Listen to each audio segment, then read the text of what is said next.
Surabaya, katanya sih kota pahlawan. Apa mungkin ya nanti kita akan jadi pahlawan juga kalau menetap di kota ini? Hahaha. Oh iya, lihat deh jalan-jalan di Surabaya pada malam hari. Indah banget ya. Banyak lampu-lampu, gedung tinggi, kendaraan yang lalu lalang, dan suasana Surabaya yang penuh dengan keramaian. Tidak hanya lampu jalan loh yang memperindah kota Surabaya di tengah gelapnya malam, tapi banyak juga lampu-lampu dari kendaraan orang yang membuat makin berwarna. Lalu lihat deh tanaman-tanaman yang ada di setiap sudut kota. Membuat kita jadi merasa tenang. Makanya banyak orang yang berkumpul sambil lihat pemandangan. Kalian juga sering gak sih kayak gitu? Namun, semua itu berubah semenjak pandemi ini mulai masuk ke Indonesia. Terutama suasana kota Surabaya. Memang sih, pada saat negara lain sudah mencoba untuk mencegah rantai penyebaran COVID-19, Indonesia masih bersih. Mungkin karena banyak yang merasa kebal dan tidak peduli dengan virus ini. Awalnya di Indonesia kasusnya hanya 2, tapi karena banyak yang abai dengan COVID-19 ini, peningkatan kasusnya jadi cepat banget.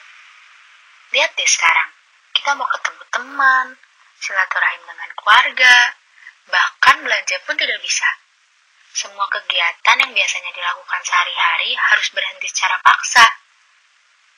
Kita sekarang bisa keluar kalau benar-benar penting. Itu pun kita harus memakai masker, berjaga jarak, serta mengikuti protokol kesehatan lainnya. Sedih ya, semoga semua segera membaik. Setelah sekian lama berdiam diri di rumah, pasti ngerasa bosan kan?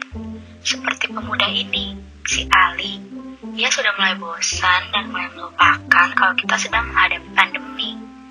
Di tengah kebosanannya, Ali mulai mengajak teman-temannya untuk bertemu secara langsung.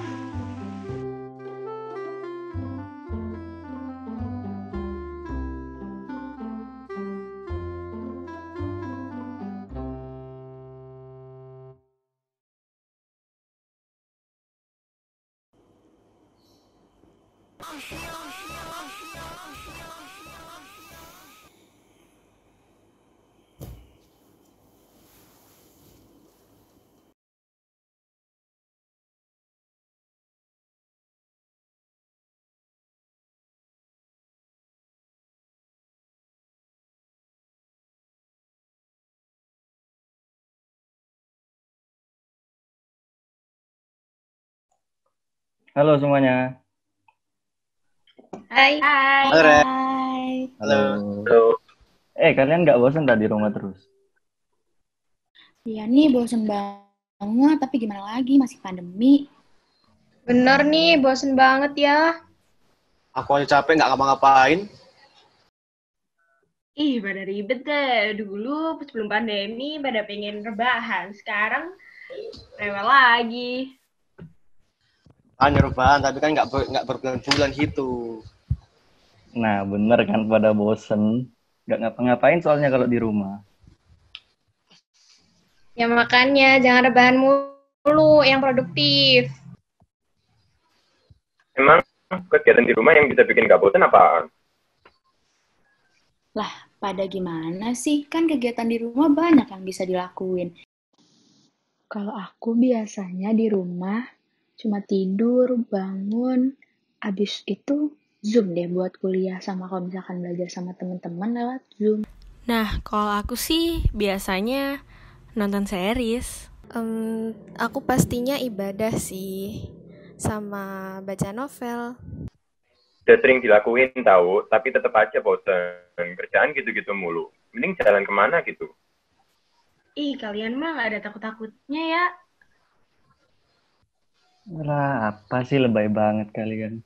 Ayolah meet up. Nggak pada kangen ta? Ya kangen sih kumpul bareng kalian, tapi kan serem banget tahu kasus di Indonesia tuh grafiknya belum pernah turun. Nggak seserem itu. Aku sama Farhan kemarin ke mall bareng-bareng. Ih, gimana sih kalian? Udah tahu Surabaya ini red zone. Bahkan hampir hitam. Kalian masih di jalan-jalan ke mall. Yang penting kan pakai masker, nggak usah takut lah. Ayo meet up. Lah, pada nggak tahu. Banyak tahu orang yang pakai masker, social distancing, bahkan mereka-mereka yang di rumah aja tuh bisa kena loh sama COVID. Serem banget kan? Tapi jarang gitu itu. Ya tapi kan ada, tetap bahaya tahu. Droplet tuh bisa nempel di mana-mana. Nah, bayangin aja kalau kalian jadi yang minoritas. Kalau gue sih ogah. Apalagi kalau misalnya kalian tuh karier, kalian bisa nularin orang sekitar kalian, apalagi keluarga. Lah, gak asik nih kalian. Udah lah, pokoknya dekat sama Tuhan. Wes, pokoknya dekat sama Tuhan. Aman, pasti. Lo kira orang-orang yang kena COVID itu nggak beragama? Nggak dekat sama Tuhan? Banyak tahu pemuka-pemuka agama yang juga kena. Emang COVID tuh cuman nggak bisa deketin mereka-mereka yang deket sama Tuhan. Nah, bener tuh. Kalau kalian doa-doa nggak pakai usaha sama kayak itu, kalian lagi masak, tapi kalian nggak nyalain kompor. Sia-sia, nggak ada gunanya. Aduh, susah ya lawan anak-anak ini. Kalian tahu nggak sih, kasus di Indonesia tuh naik terus. Ya, kenaikan ini tuh ya sebabnya juga gara-gara banyak yang bandel keluar rumah. Kayak kalian itu. Mana coba buktinya? COVID kan cuma konspirasi. Enak aja lo ngomong gitu cuma konspirasi ya. Nih lo lihat ya, banyak buktinya. Hasil pemeriksaan sampel swab pasien telah dikirim ke Balai Penelitian dan Pengembangan Kementerian Kesehatan. Tetapi hingga Rabu pagi, Dinas Kesehatan Sumatera Utara belum mengetahui hasilnya.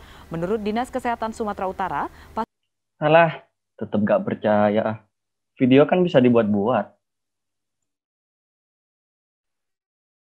Nah, iya Li, apalagi sekarang kan hoax banyak di mana-mana. Jangan sembarangan ngomong ya. Kemarin tuh saudaraku ada yang meninggal tahu gara-gara COVID. Masa iya meninggal dibuat-buat? Hah? Seriusan dah? Ya masa aku bohong, masih nggak percaya. Loh, sumpah? Loh iya dah? Maaf. Ya udah, maaf kalau gitu ya. Tapi kan teman-teman ya, orang-orang kayak kita ini yang nggak percaya COVID itu kan banyak. Gimana cara kita menyadarkan mereka gitu? Iya, nih jadi pengen terjun dan buat nyadarin masyarakat gitu. Guys, aku ada saran. Gimana kalau kita terjun langsung ke rumah sakit gitu? Pasti bantu banget kan? Jangan ke rumah sakit gitulah. Kita kan masih mahasiswa baru, belum berkompeten. Terus kita belum nyampe ilmunya. Ya elah, kita ini mahasiswa kedokteran UNER. UNER loh ya, UNER. Susah ya terima di FK UNER itu. Masa kita mau berjuang aja nggak boleh? Kan langsung terjun gitu loh maksudnya, langsung ke rumah sakit. Iya, aku juga udah belajar banyak materi kedokteran kok, kayak anatomi, histologi, farmakologi, dan lain-lain. Masa mau bantu di rumah sakit aja nggak boleh? Nggak segampang itu tahu bantu-bantu di rumah sakit. Belajar dasar kayak anat, histo, farmako aja nggak bakal cukup. Iya, kalau ngebantu. Kalau kita malah jadi buat ribet, kalau kita malah jadi kena virusnya gimana? Kan namanya kita cari bahaya juga. Benar juga ya, malah bikin dokter bingung nanti. Iya sih. Terus gimana cara kita bantu?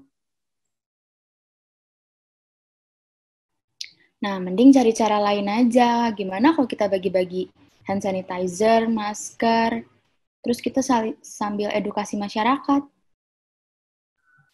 Wah, boleh banget tuh. Kan kita bisa bagi-bagi sama edukasi di daerah sekitar kita aja. Iya, sama kasih edukasi aja. Terus ada saran lagi sih guys. Di desa sebelahku itu udah diterapin belanja pakai pasar online. Gimana kalau kita ngajuin ke RT kita? Oh, boleh tuh. Masuk akal kok. Ya udah, ayo kalau gitu.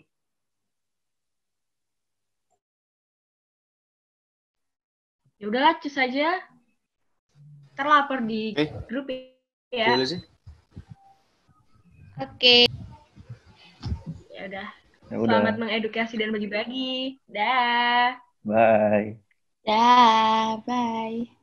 Bye.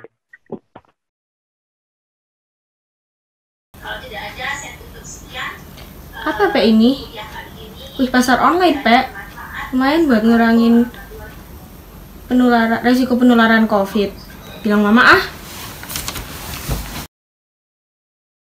Jadi, kita sebagai mahasiswa dan mahasiswi Fakultas Kedokteran sebenarnya sangat bisa berpartisipasi dalam membantu memutus rantai penularan virus ini, seperti yang ditunjukkan oleh para mahasiswa ini, yaitu dengan berbagi masker, hand sanitizer, dan memberi edukasi untuk masyarakat yang kurang paham terhadap bahaya dari virus ini.